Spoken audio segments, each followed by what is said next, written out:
Nastavljamo put, kiša nas prati, klizavo je, zato treba biti oprezan.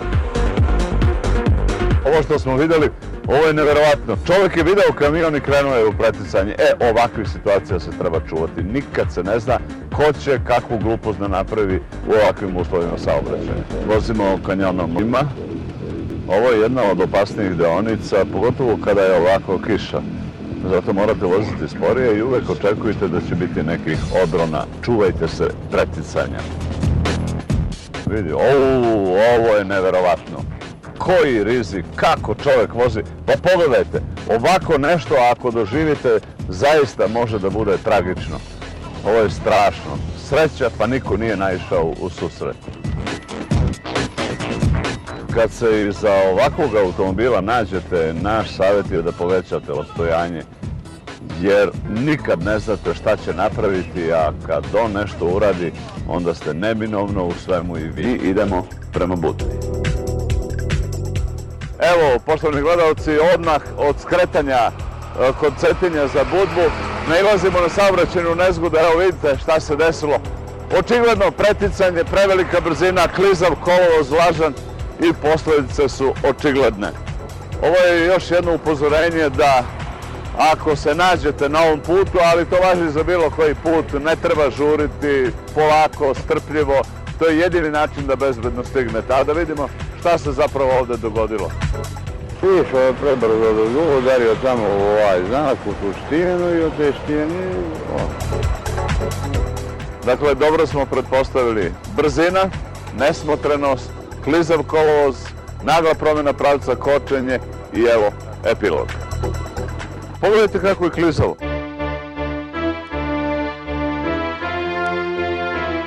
Dakle, zaista, ono što smo rekli još putujući ovamo prema Cetinju i dalje prema Budvi, da kad kiša padne, prve kapi stvaraju najveće probleme, padne na kolovoz koji je prašnjav, vreo i evo posljedica, evo još jednom.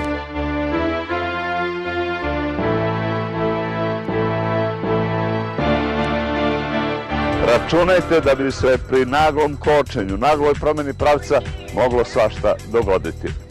Mi, naravno, nastavljamo put dalje. Krca, krca, nova kola, zlato, zlato moje jagnje, jagnje moje. Ako mi se u njih vozi zlato, zlato moje jagnje, jagnje moje. Vidjeli smo šta je u motelu, ali pogledajte, evo autobus na koji smo ukazali pravi još jedan prekršaj. Vraća se na svoju traku opet preko duple pune linije, a vidite kamion kako je naišao.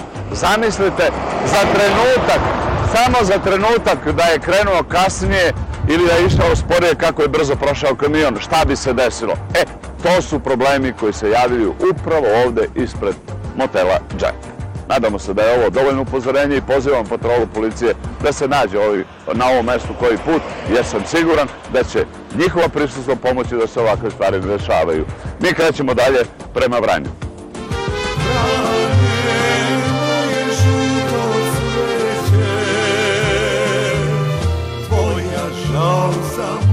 Evo pogledajte upravo ono o čemu smo pričali. Ljudi voze preko pune linije, drugom trakom, krivina je dole. Dakle, ne treba se iznenaditi ako vam dođe u susret ovako vozilo.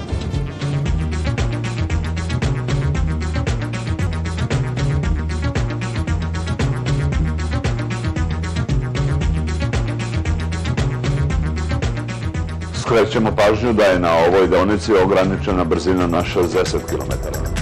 Prešli smo tačno 225 km i 500 metara i počinje prva ozbiljnija nevolja na ovom delu autoputa. Pogledajte ove duboke kolotrage u levoj traci, u preticajnoj traci, toliko duboke kolotrazi da svi koji voze prebrzo mogu imati ozbiljnih problema. Sada je kolovoz uži, istina obeležen je, ali su, kao što vidite, duboki kolotrazi. Dakle, morate biti izuzetno oprezni. Ovi kolotrazi mogu da izazovu velike nevolje.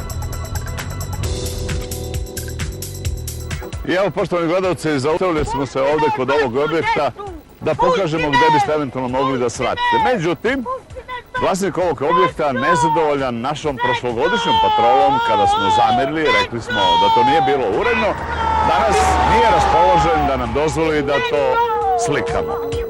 Smanjite brzinu i nemojte naglo menjati pravac jer automobil pri takvim većim brzinama može i da poskoči. I ovako neravan okrupljen kolovoz sa ovakvim izbočinama je naredna 2,5 km posle toga. Ponovo Ajmo jednu staru dobru pesmu za sve vozače, sve šofere, za transport.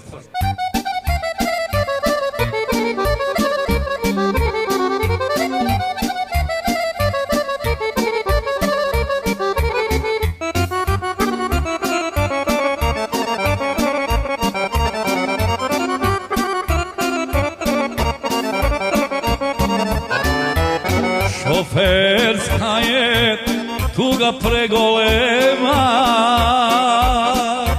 a i šofer vozi, a pomoćnik drijema. Čudnog sastava o kome smo pričali kada smo prošle godine pravili patrolu.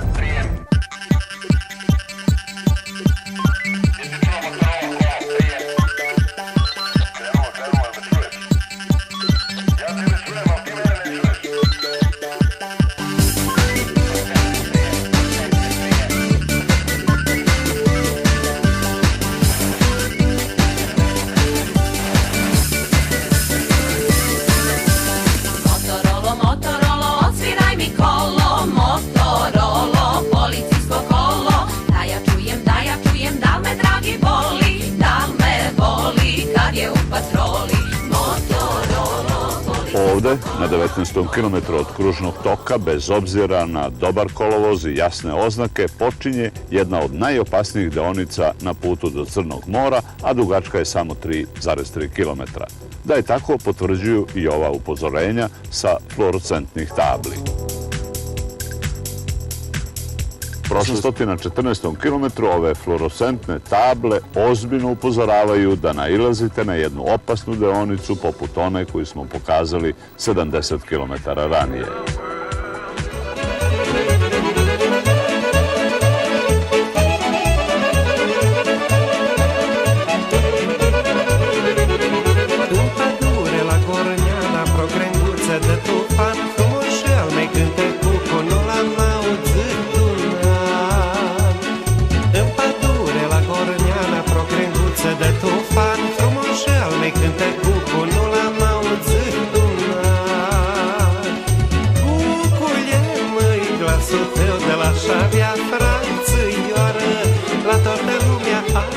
Evo, pogledajte šta čovjek čini, prosto da ne poverujete.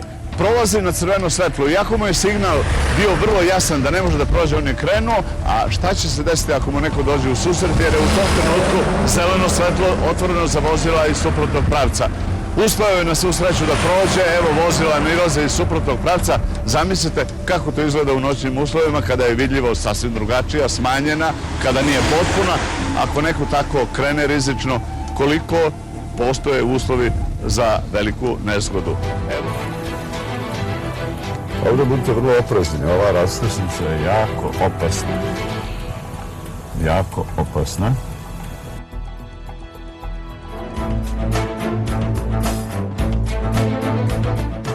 Sada je kolovoz neobeležen, ivice puta su loše i treba voziti oprezno. Pogotovo što prolazite kroz naseljeno mesto. Petrovac, centar, autoput. Sad je problem. Budite veoma oprezni, pogotovo što je mimoilaženje otežano zbog uskog puta i nepropisno parkiranih vozila. Poštovani gledalci, još jednom pogledajte kako ovo izgleda. Zaista je strašno, zaista preti opasnost i zaista je moguće da dođe do velikih odrona u slučaju većih kiša. Neka ovo bude poruka meštanima ovog sela. Oni su spremni da, ako treba, i sami dežuraju tu kako bi ukazali na eventualnu opasnost ako se desi. Hvala vam i doviđenja.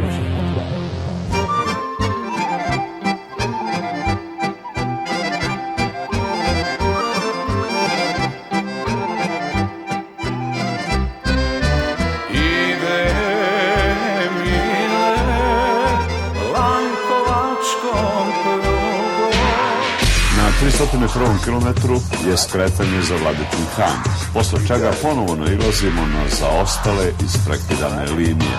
Budite oprezni, neko ih može ozbiljno shvatiti.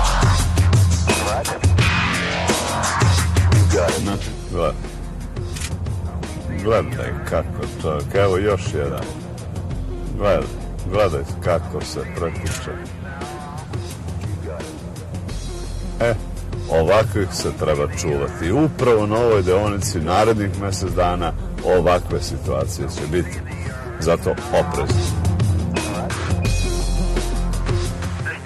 Budite oprezni i u ovakvim uslovima na ovakvom putu smanjite brzinu. Čak i kad je suvo, zbog ovakvih neravnina, vozilo pri većim brzinama lako gubi kontrolu. Na 400. kilometru nailazimo na isključenje.